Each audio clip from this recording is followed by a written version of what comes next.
امام علی علیہ السلام کی خدمت میں ایک شخص آیا اور دست ادب کو جوڑ کے عرض کرنے لگا، یا علی، میرا بھائی بار بار کنگھی کرتا ہے، کیا سارا دن رات کنگھی کرنا صحیح ہے؟ بس جیسے ہی یہ پوچھا گیا تو امام علی علیہ السلام نے فرمایا، اے بندہ خدا، یاد رکھنا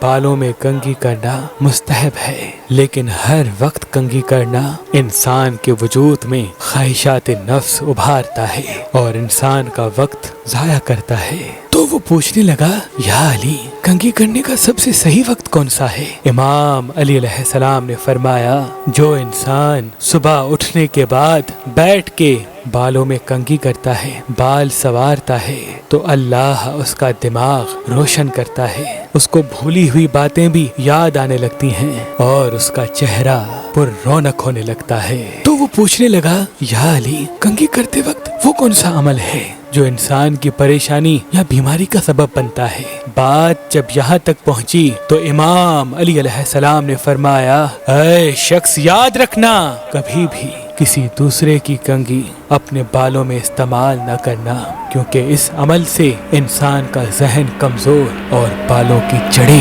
بیمار ہونے لگتی ہیں، بالوں کی جڑیں بیمار ہونے لگتی ہیں، اور بالوں کی جڑیں بیمار ہونے لگتی ہیں۔